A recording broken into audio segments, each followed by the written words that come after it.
Magandang araw po sa inyong lahat. I am Pastora Sara from Yahweh Holy Covenant Church, and today we're gonna discuss the dangers of worldly familiarity versus godly familiarity. Nawa ito po ay makatulong sa ating spiritual at sa iba't ibang aspeto ng ating mga buhay. Ayan, so let us dig in to the Word of God. So, ano nga ba tong dangers of worldly familiarity?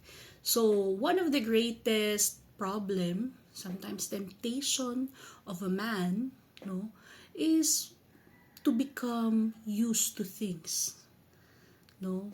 Kadalasan po bilang isang mananampalataya or kahit hindi po, kahit na kung ano man ang ginagawa mo sa buhay, there's something in a man that sometimes they begin to be so comfortable and they lose reverence, gratefulness, and honor. Nawawala na yung gratitude, yung respect. So, pag pala nararamdaman natin to, or minsan hindi natin napapansin na nararamdaman natin to, ito po ay kumbaga kailangan po nating pagtuunan ng pansin. Amen. Jesus is always encouraging us, even the Word of God, to keep on fanning the flame in our heart for the gifts of God. Amen. Fan the flame yung ating pong pagmamahal sa Kanya. Amen. So, ito po ay applicable sa lahat ng bagay. Amen. Kung gusto po natin ng mas maayos na buhay, mas magandang kalagayan sa ating pong mga pamilya, sa ating mga buhay, importante po na pagtuunan natin ng pansin yung ating pong pakikitungo sa isa't isa. We have to evaluate ourselves. Are we becoming over-familiar? Hindi na ba natin na bibigyan ng atensyon ang mga bagay-bagay? Hindi ba natin napapahalagahan ng mga bagay-bagay? Are we too comfortable that we lose the ability to receive from a person or from our loved ones? Kasi meron na tayong prejudgment na alam ko na yan. You see, in Mark 6:1-6, Jesus left the part of the country and returned with his disciple to Nazareth. That was his hometown. Sabi po dito that the next Sabbath he began teaching in the synagogue, and many who heard him were amazed. They asked, where did he get all this wisdom and the power to perform such miracles? So yung mga tao po doon sa kanya pong hometown, kitang-kita na talagang nagpo-perform ang Panginoong Jesus. He's really performing his work, diba? And the people were amazed. But then, nakakapagtaka, ito po ang responde nila doon sa mga perform na miracle ng Panginoon, yung mga pinakitang kabutihan ng Diyos. Then they scoff. He's just a carpenter, the son of Mary and the brother of James, Joseph, Judas, and Simon. And his sisters live right here among us. They were deeply offended and refused to believe in him. Then Jesus told them, a prophet is honored everywhere except in his own hometown and among his relatives and his own family. And because of their unbelief, he couldn't do any miracles among them except to place his hands on a few sick people and heal them, and he was amazed at their unbelief. Mga kapatid, tingnan po natin sa Panginoong Hesus na po ito. Those people around him, sa kanya pong hometown, was too over-familiar of Jesus. No, to the point na kilala natin to, kasabayan lang natin to eh. Kumbaga, kapag tayo ay nagiging over-familiar, nawawala po yung iyong confidence o sympathy o ano bang tawag dyan, yung believe mo. Ito tatawag tulad dito. They are, the people in those time were showing their unbelief. Diba? Wala silang kumpiyansa kay Jesus. Dahil sa kanilang pag-iisip, sa kanilang paningin, ito yung nakasama natin eh. No? Kasama nga natin mga kapatid nito eh. So ano po yung naging epekto po nun? Diba? Wala pong masyadong nagawang milagro ang si Jesus sa lugar na iyon. Para pong sa ating mga buhay, kung naririnig yun na to, no? Kapag ba ikaw, walang kumpiyansa sa iyo ang iyong pamilya, makakapag-perform ka, makakapag-deliver ka ba sa kanila? Di ba hindi? Limited ang action mo. Kasi bakit? Kasi alam mo, wala naman silang kumpiyansa. Tama po ba? Kaya nga kadalasan ang tao naririnig ang salitang ito. Mas mag-igi ka pa sa ibang tao. Mas mainam pa. Ikaw sa mga kaibigan mo. Narinig nyo na po ba yan?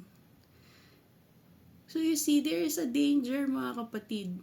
When we show over familiarity, worldly familiarity makes you say that I already know that. It causes you to lose the wonder, the gratitude, and the awe of God's presence. Mga kapatid, alam niyo po, we have to understand na importante po ito sa buhay ng tao. We need people around us that will trust us. We need people around us that will keep on showing us that we really matter. Amen. That, kumbaga po, tayo po, bilang isang tao, gusto nating maramdaman ba na, uy, may confidence ako sa'yo, may faith ako, even si Jesus. Diba? It's important that the people around Him shows that they believe, because only in belief that we can see things happen. Amen. Diba, kung meron tayong faith, meron tayong belief, diba, at ang tanging magpapagalaw sa kamay ng Diyos ay yung pagtitiwala natin.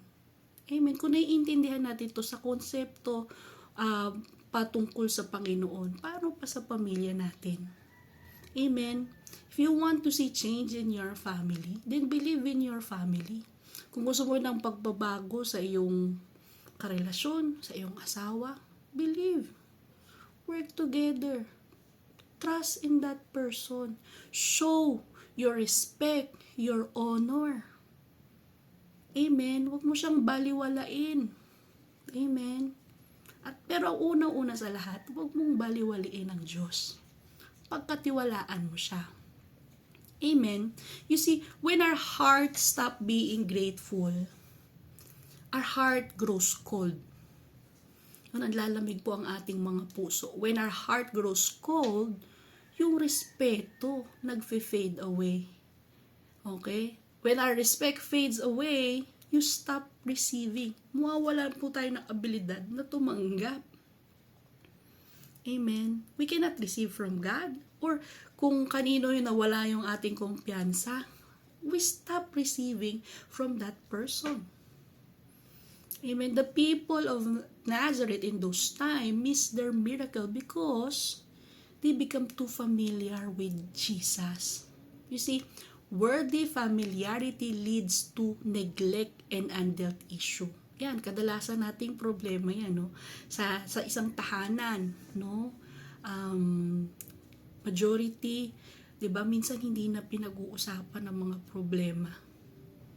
No? When we stop seeing the value, okay, in a relationship, even sa Panginoon, sa church, sa calling, we start neglecting them. Inisip natin, maliit lang naman yan. Huwag na muna natin pag-usapan. Okay na yan, kilala mo na ako eh. O kumbaga sa mag-asawa, asawa mo na ako eh, I love you, alam mo na yan, mahal kita.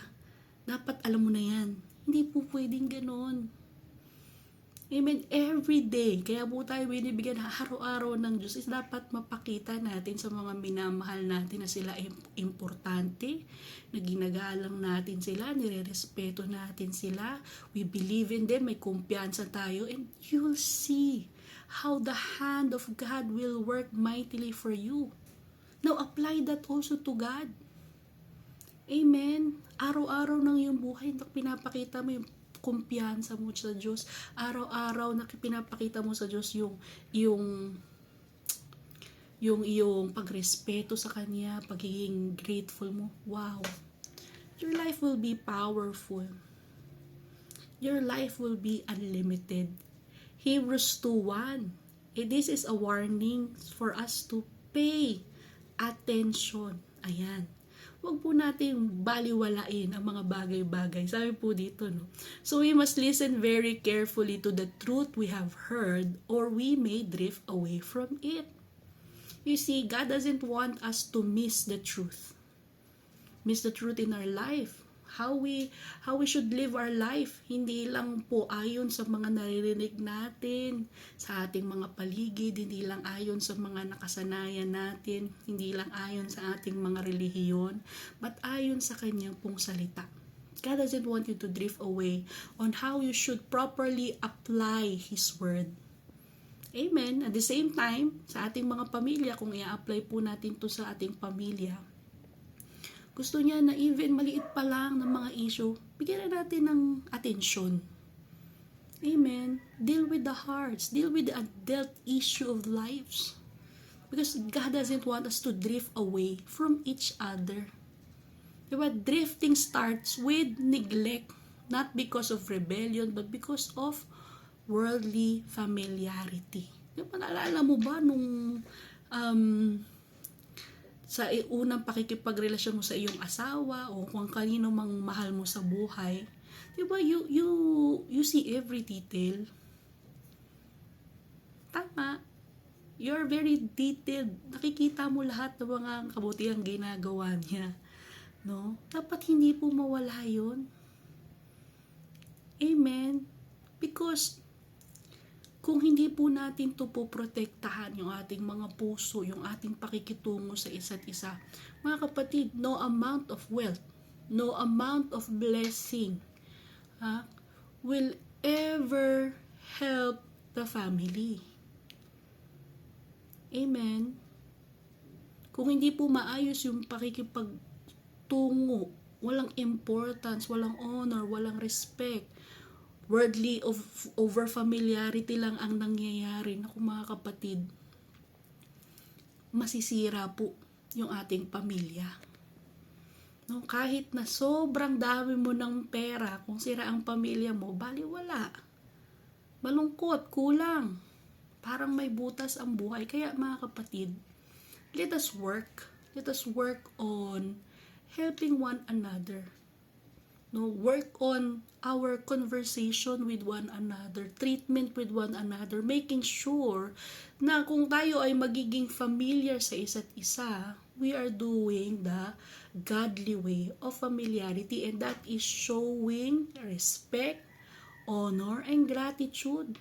Yung pinapahalagahan natin ng isa't isa, yung patuloy natin pinapakita yung pagmamahal natin sa isa't isa.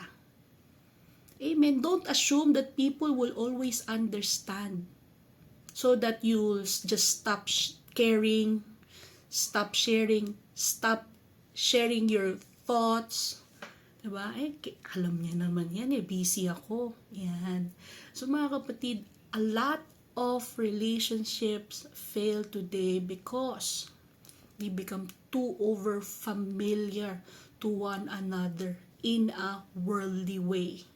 So, ingatan po natin, pahalagahan po natin ang bawat isa, ang ating pamilya. Amen. And at the same time, kung gusto natin itong magawa ng tama, do not be over familiar sa Panginoon in a worldly way, but only in a godly way. Put Him first.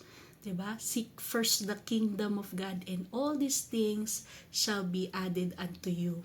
Amen. Revelations 2:4-5 says, "But I have this complaint against you.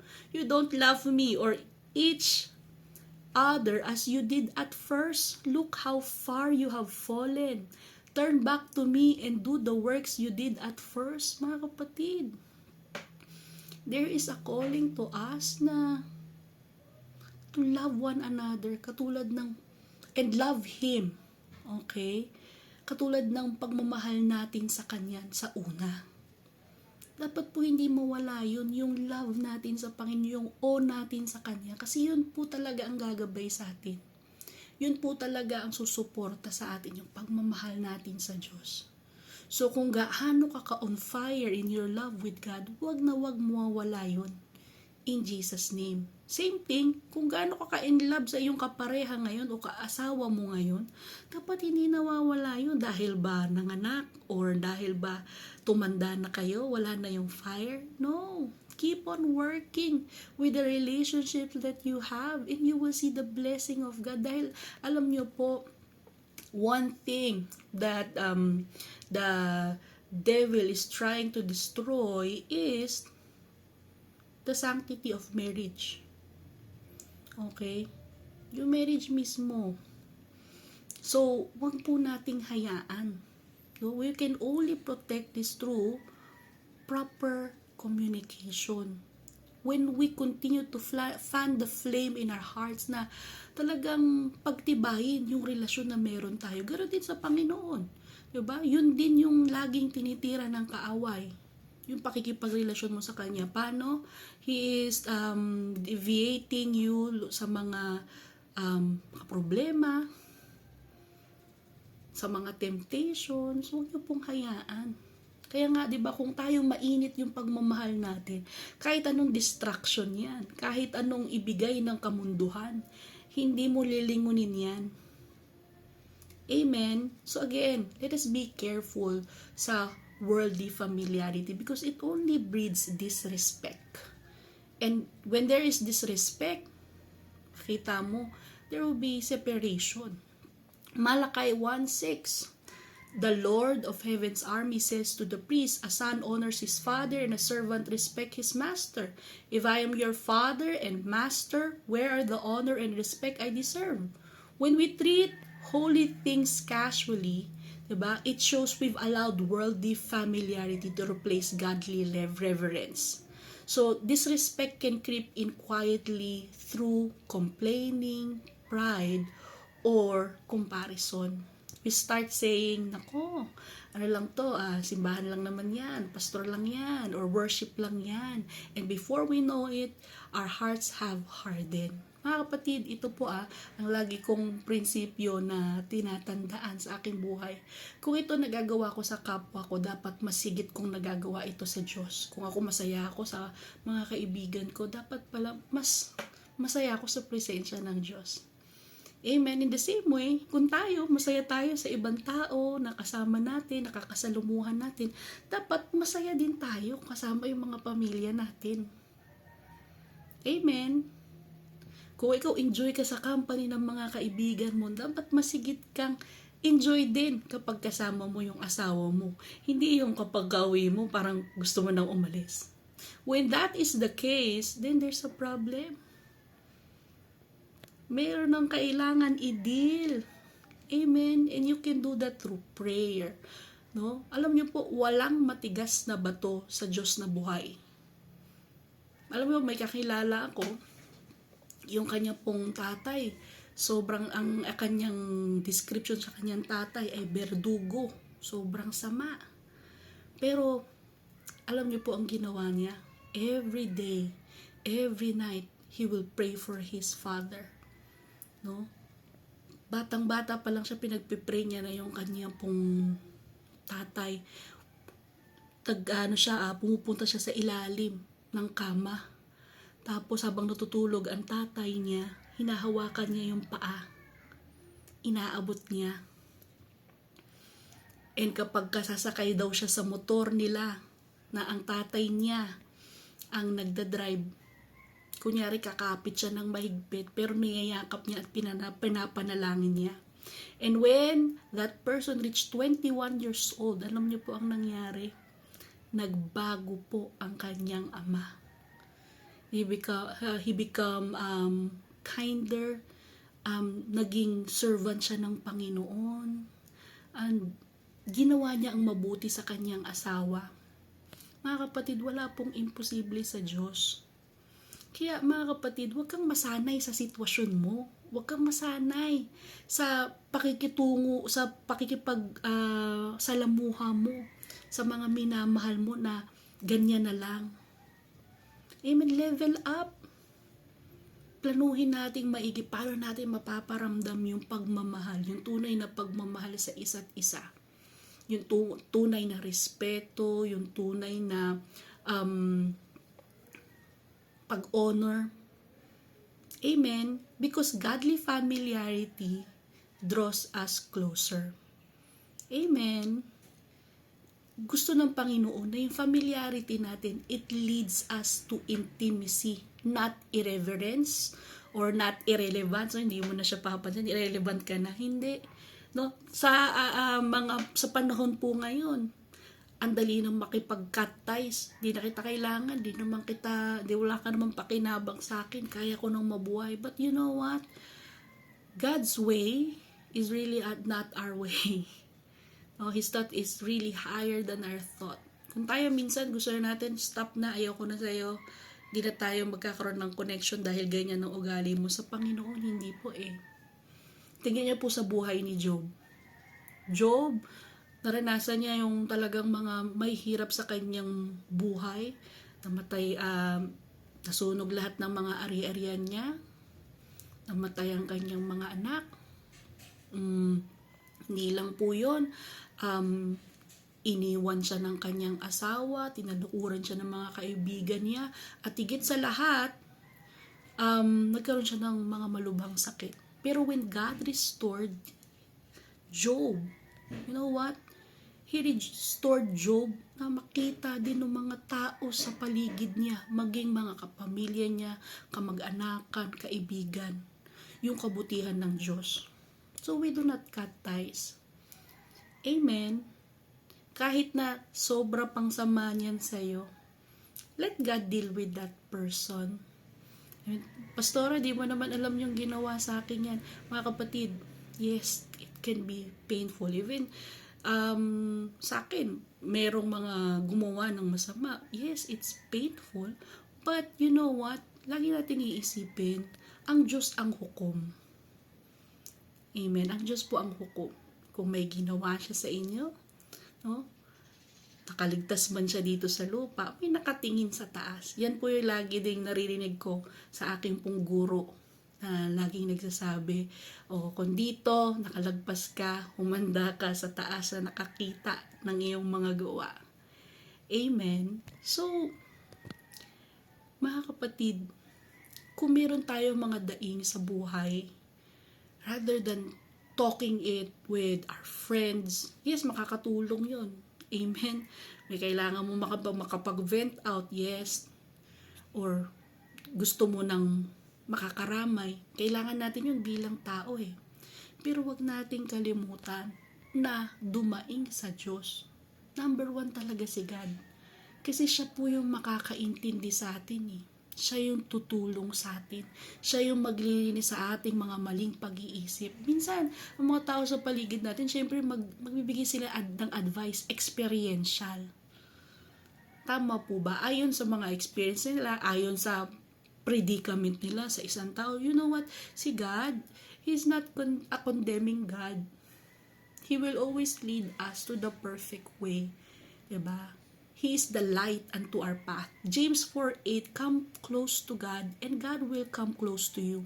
Wash your hands, you sinner. Purify your heart, for your loyalty is divided between God and the world.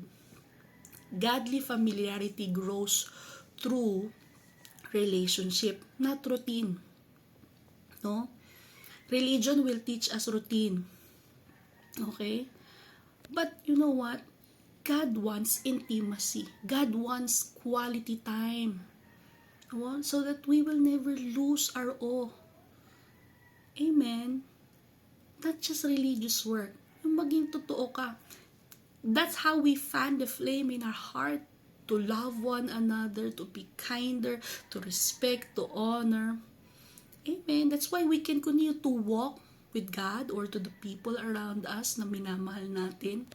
Because we are making effort to have quality time, to not just have a routine, not to show religion, religious work. Diba? Amen? Even si Jesus po, diba? Though He was the Son, He showed reverence to the Father. He never lose that that passion na to seek God in his life.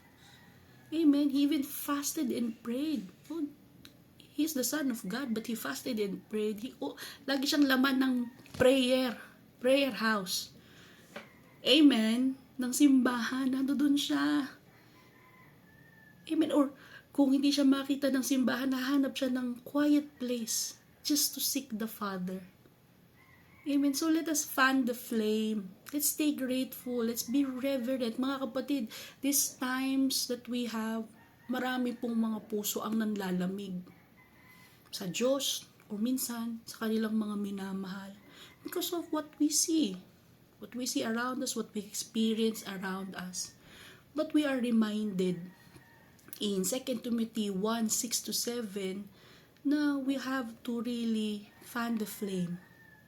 Fan into flames the spiritual gift God gave you when I laid my hands on you. For God has not given us the spirit of fear and timidity, but of power, love, and self-discipline. So mga kapatid, when your heart grows cold, fan the flame. When your gratitudes fade, remember what God has done. Amen. When you're used to blessing, pause and thank Him. Ganon din po sa ating mga pamilya. Amen. Yung mga mag-asawa dyan, date naman. Diba? Give time for one another. Sa mga magkarelasyon dyan na matagal na. Diba? Yung spark, wag nating hanapin sa ibang tao. Amen. But spark, mag-spark kayong dalawang magkarelasyon. Amen. So, don't be used to things. Work on having quality time with one another to always have that godly familiarity. Amen. So, gratitude keeps the fire alive. Familiarity, the worldly kind of familiarity, will kill it. Remember what Jesus warned us in Matthew 24:12-13. Sin will be rampant everywhere, and the love of many will grow cold, but the one who endures to the end will be saved. Amen. Paano tayo mag-i-endure? Diba? Panataliin po natin ang pagmamahal. Panataliin po natin ang respect, ang honor. Kahit na hindi na po siya uso ngayon. Ang faithfulness, ang katapatan sa isa't isa. Yes, it might be hard for your situation to do this, but mga kapatid, tulad ng aking testimony kanina, na wala pong imposible sa Diyos. For with God, nothing is impossible. Magtiwala ka sa Kanya. Amen. Stay in awe sa ating Panginoon. Stay in awe sa mga bagay na pinagkaloob niya sa inyo. Sa atin. So, ano ba yung mga pinagkaloob sa atin? Unang-una, yung pamilyang meron tayo, yung mga kasama natin sa buhay natin. Amen. Again, when you lose your sense of awe, you lose your ability to receive. When you lose gratitude, you will lose growth. When you lose respect, you will lose reward. So today, ask God to renew your fire and cleanse your heart from worldly familiarity. Psalm 51:10-12 says, "Create in me a pure heart, O God, and renew a steadfast spirit within me. Do not cast me from your presence or take your Holy Spirit from me. Restore to me the joy of your salvation and grant me a willing spirit to sustain me." Amen. I hope you are encouraged. Kaya kailangan talaga natin ang Panginoon. Kung meron tayong bagay na talagang makakasanayan. Kasanayan natin yung masayang kalidad na relasyon sa Panginoon. Amen. Quality. No, not worldly familiarity. And it will follow, mga kapatid. Susunod na yung pakikipagrelasyon mo sa iyong mga pamilya, sa trabaho mo. You will excel because you will not be over familiar with everything. You will always work in gratitude, in honor, in respect, in love, and loyalty. Amen. So I hope you are encouraged today. Nawa patuloy mong makita ang totalidad o talagang kabuuan ng Diyos as you apply this in your life. Let me pray for you.